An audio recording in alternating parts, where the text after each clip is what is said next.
Alright guys, Twilight by Stephanie Myers. Yeah, I read it. Who cares? Here's the thing.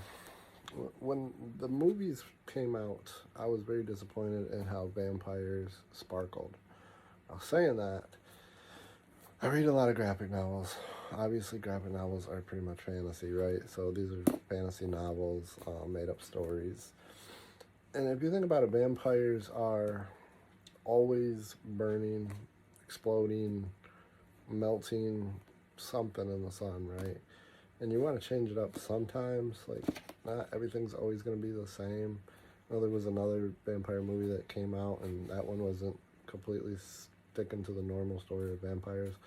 But she pretty much did the same thing. She just gave it a little twist, right? Because it's a fantasy story, and let's not make it's a fantasy love story, so let's not make the vampires burn. Let's make them sparkle in the sunlight. So if you look at it from that perspective of just trying to come up with a different theory um, of what would happen to a vampire in the sunlight, but still trying to keep them away from the sunlight, then it's not that bad of a thing to do if you look at it that way.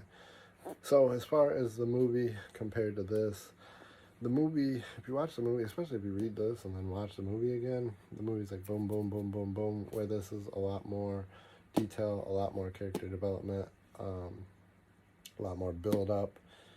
Like, for instance, as far as Edward stopping the van, that happens, I think, like week 2 or 3 in this. Because even the kids in the school, she develops their character a lot more in this versus in the movie. Where in the movie, I think he stopped that van, or yeah, it was a van, right, that skidded towards her on what, day 1? So you can see the difference there. And then another thing, which is a big part, is at the end of the movie, end of this book, obviously, where James is hunting her down. Now, they do tell he's not really interested in Bella. It wasn't Bella, it was Alice, it was Edward, it was this whole thing that was going on. But in the movie, Edward and James going to attack each other and fight. Where in this, Edward's like, Bella wakes up and she said, "What happened to James?" And Edward's like, "Oh, I just threw him to Jasper and Emmett, and they took care of him." So, I mean, the movie might have beat the book on that one, I guess, because this one had a lot of build up for that. Running from them, staying in the hotel, running from James, staying in the hotel, all this crap that was happening, and then it was pretty much over. So for that, I don't know, the movie might have beat it on that, but still there's a lot more story in there. And the thing I liked about this versus the movie is, now in the movie they went and showed the picture of Carlisle and what's his name, Arrow, and then they went into a little story about how Carlisle became Carlisle. Where in this, they go way back and tell, what Carlisle was doing before he even became a vampire, and then how he got to Arrow, and then what happened after Arrow, and how he, had brought Edward in, made Edward his first part of the family, and then Esme, Rosalie was meant for Edward, and then Rosalie fell in love with Emmett, and then you got Alice and Jasper. So there's a lot more story in the book, obviously, like always. It would be a very long movie if they did it that way. The other thing is, Jasper, I don't know if they did this in the movie, but Jasper has, what do you call it, extra ability, like Alice does, and like Edward does, where Edward can hear stuff, Alice can see the future. Jasper can calm emotions down in the room or bring emotions up. So they talk about that in the book. I don't remember if they do that in the movie. They might have been like, "Hey, Jasper," I don't remember. So there is that. So as far as book versus movie, I don't know. I thought I was discussing the book, but now I'm thinking book versus movie. I still say the book beats it just because there's so much more detail, and the development of Charlie, her mom, Edward, especially at the beginning. Like, it was like boom in the movie for Edward, where in this it wasn't so boom. There was a lot more of Edward pushing away from her and didn't know why.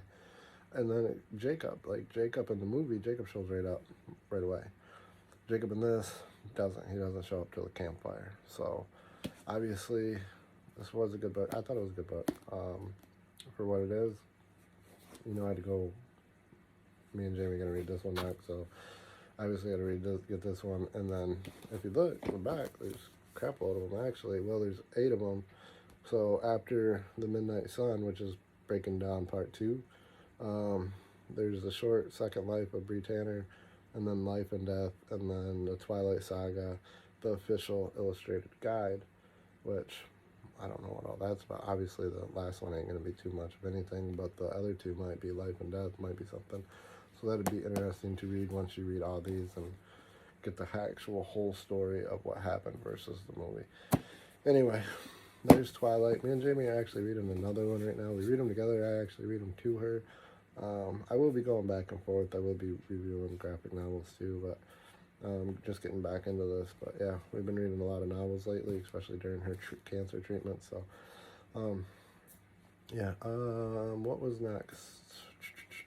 What was next? I forget what the other one is, but it's a fantasy story about Persephone and Hades, which I'm really getting into because it's like a mixture of Sandman, Sandman mixed with, it almost had, if you watch Vampire Diaries, it almost had that Damon, Elena relationship.